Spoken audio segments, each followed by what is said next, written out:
ఓం శ్రీకృష్ణ పరబ్రహ్మణే నమః. నిన్న మనం సుఖమహర్షి గురించి వ్యాసులు ఆయన చేతే భాగవతం ఎందుకు చెప్పించారు అనే విషయం గురించి తెలుసుకుంటూ సుకుని గురించి తెలుసుకుంటున్నాం. అయితే ఈయన ఎక్కువసేపు ఎక్కడా ఉండకుండా ఉండేటటువంటి వాడు 7 రోజులు భాగవతాన్ని ఎందుకు ప్రవచనం చేశారు అనే విషయం దగ్గర ఆగాం. అసలు భాగవత ప్రవచనం ఎవరి కొరకు చేయబడింది, భాగవతం ఎందుకు చేయబడింది అనే విషయాన్ని కూడా మనం తెలుసుకోవాలి. ఇక్కడ ఒక విషయం ఏంటంటే, భాగవతాన్ని అందరూ వినలేరు అని శాస్త్రం చెబుతుంది. భాగవతం శ్రవణం చేయడం అనేది కొన్ని కోట్ల జన్మల తర్వాత మాత్రమే జరుగుతుంది. వ్యాసుడు మిగిలిన అన్ని పురాణాలని రచించినట్లు భాగవత పురాణాన్ని రచించలేదు. అప్పటికి ఆయన 17 పురాణాలను రచన చేసేశారు. మహాభారతమును రచించేశారు, వేద విభాగము చేసేశారు, బ్రహ్మసూత్రాలని కూడా రచించేశారు. అన్నీ రచించేసిన తర్వాత ఒకసారి సరస్వతీ నదీ తీరంలో తన ఆశ్రమంకు దగ్గరలో కూర్చుని ఉన్నారు. మనస్సంతా ఏదో నైరాశ్యం ఆవహించింది, ఏదో నిరాశ, ఏదో లోటు, తానేదో తక్కువ చేశాననే భావన, ఎక్కడో ఏదో చేయడంలో ఏదో అసంపూర్తిగా మిగిలిపోయింది అని అనుకున్నారు. ఆయన చేసిన కార్యక్రమాన్ని ఆలోచించారు.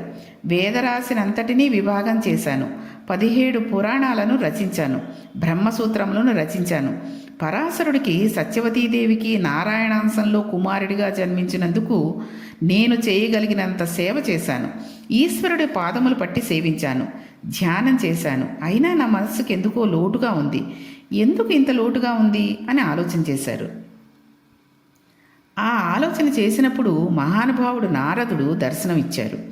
మనకు రామాయణంలో మొదట సంక్షేప రామాయణం చెప్పినప్పుడు చెప్పినవాడు కూడా నారదుడే.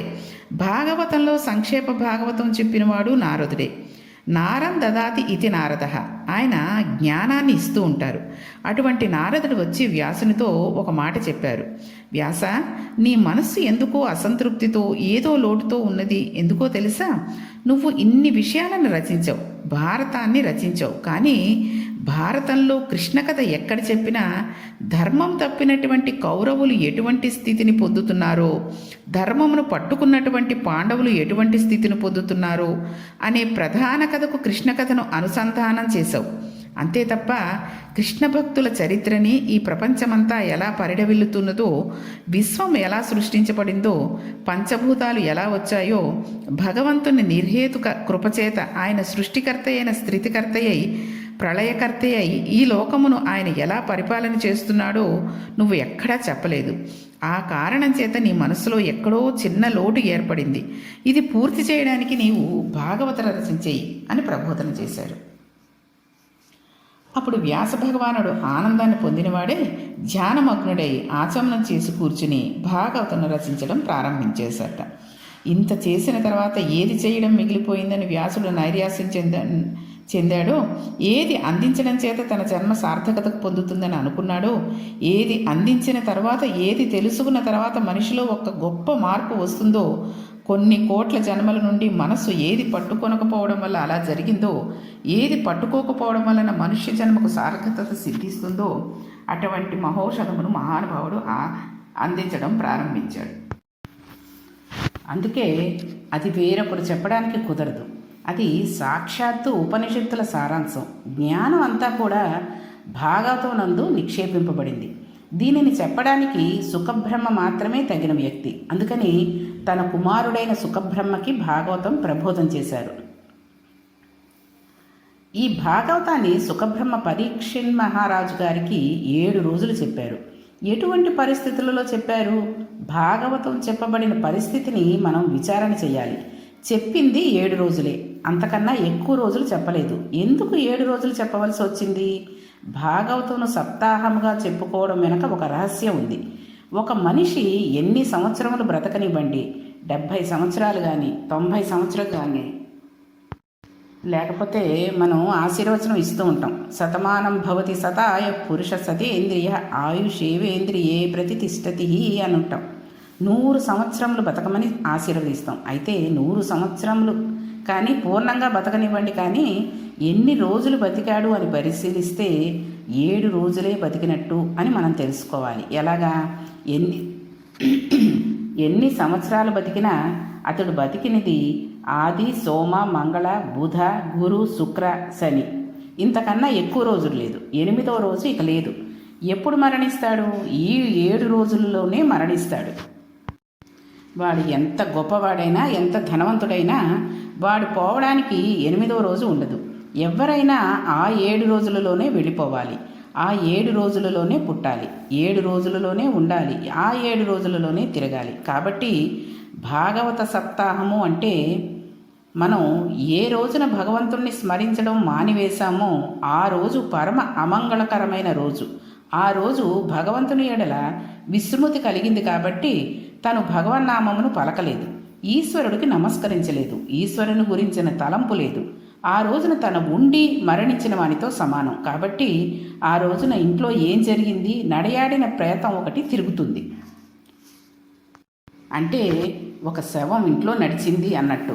కాబట్టి ఆ రోజు ఆ ఇల్లు అమంగళం అయ్యింది. కాబట్టి ఏది బతుకు, నిజమైన బతుకు ఏది? నిజమైన బతుకు ఈశ్వరుని నామస్మరణమే. భగవంతుని నామం ఎవరు స్మరిస్తాడో వాడు మాత్రమే బతికి ఉన్నవాడు. అయితే భగవంతుని నామం స్మరిద్దామంటే ఆ నామం అంత తేలికగా స్మరణకు వస్తుందా? ఆ వస్తువునందు మనకు ప్రీతి ఏర్పడితే మన మనస్సు భగవన్నామంను స్మరించడానికి అవరోధం ఉండదు. మనం ఎక్కడ కూర్చుని ఉన్నా మన మనస్సు మనకి ఇష్టమైన వస్తువును గూర్చి స్మరిస్తూ ఉంటుంది.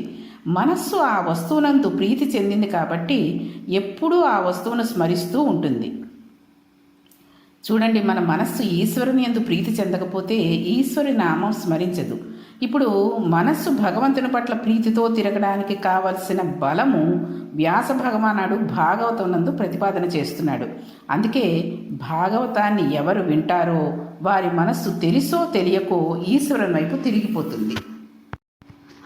సుఖబ్రహ్మ పరీక్షితు సమక్షంలో 7 రోజుల పాటు భాగవత ప్రవచనం చేశారు.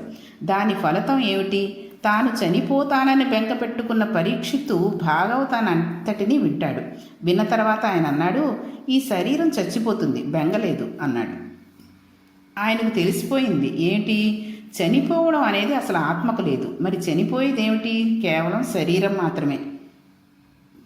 పుణ్యం చేసినా, యజ్ఞం చేసినా, యాగం చేసినా, తపస్సు చేసినా, అశ్వమేధ యాగాలు చేసినా, తాను ధనస్సు పట్టుకుని దేవతల పక్షాన నిలబడి యుద్ధం చేసినా, కల్పములు మారిపోయినా, యుగాలు మారిపోయినా శరీరం పడిపోకుండా ఉంటుందా?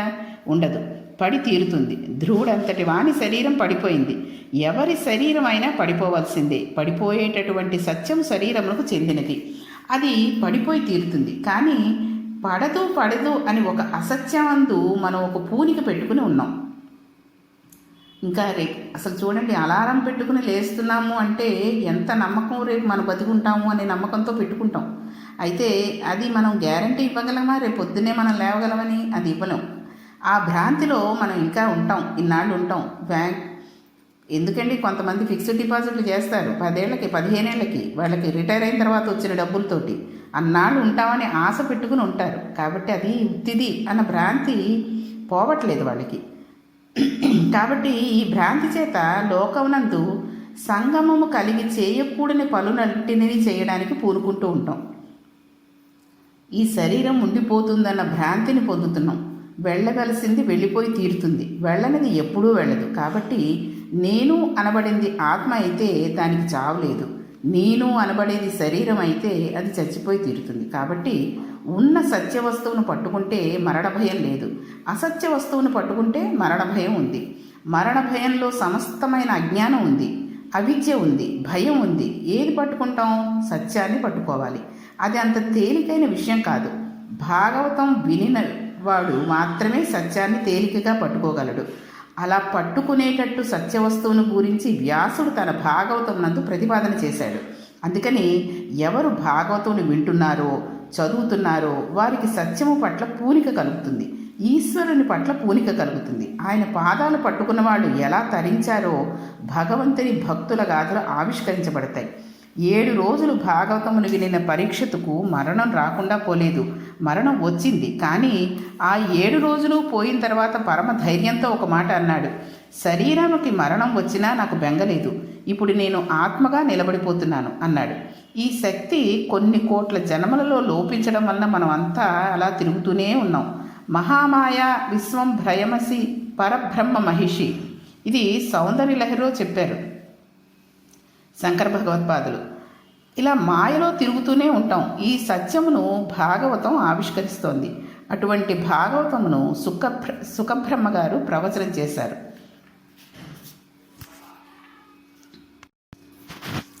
అసలు భాగవతాన్ని వినేవాళ్ళటండి భాగవతాన్ని నేను వింటున్నాను అని ఎప్పుడూ వినకూడదుట.